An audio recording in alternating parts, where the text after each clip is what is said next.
Time now for more picks from our roundtable panelists as far as stocks go, as far as ETFs go. Eric, you're in the insurance game. That's right. I'm looking at KIE. This is a broad insurance ETF from State Street. Holds about 50 stocks in its portfolio. It's got an equal weight focus, so that means you get about 2.5% in each of the companies. I think insurance is a very good industry to be in right now because we haven't really seen that many disasters lately, at least not any big ones that are going to cause a lot of payouts. And a lot of assets have been doing really well, so this helps, their portfolio. So it's been a very strong market for insurance. This has been a very good ETF to be in, and it's also about 40% in the property and casualty space. I like this segment much more than the health insurance, largely due to the Affordable Care Act and some of the issues with the implementation here. And if you want just a property casualty ETF, we got KBWP, and this is very focused on that space. Volume's a little light there, so that's why I'm looking at KIE instead. Both have Zacks ETF ranks of 2, so either one could be a good pick. Okay, a couple there that you favored us with this week. Todd, you're in the financial area. Yeah, Blackstone Group, LP, is the company. BX is a ticker symbol. They are the alternative asset giant, and they have funds in private equity, they have hedge fund solutions, real estate. They are also in non-investment grade credit funds. About $248 billion in assets under management.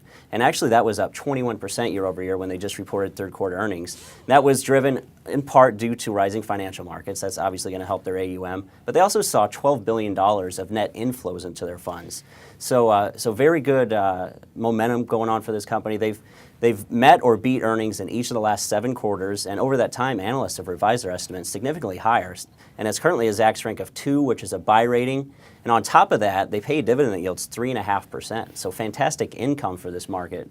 And if you look at the valuation, they trade at less than 10 times forward earnings, so there's some value to go along with the growth and income here. There's a lot to like. All right, Shiraz, you're looking at insurance as well. That's right. I'm staying in the finance sector, and to Eric's point about insurance, it's Allstate Insurance. It's on the property and casualty end of the business that Eric's like.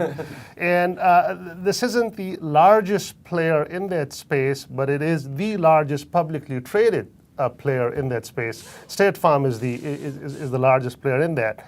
And the insurance space in general, to Eric's point, hasn't had any disasters, and typically for the property and casualty guys, Allstate in particular, mid-quarter they'll come out and give us an estimate of catastrophic losses if those cross beyond a certain point. They didn't do that in Q3, so estimates for Q3 for Allstate and all the other insurance have been literally jumping through the roof.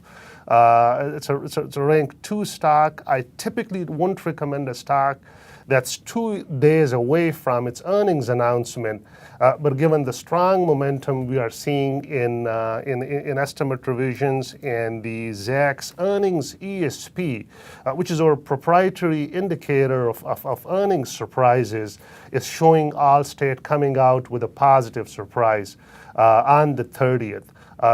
Overall, an impressively strong incumbent player in the P&C space.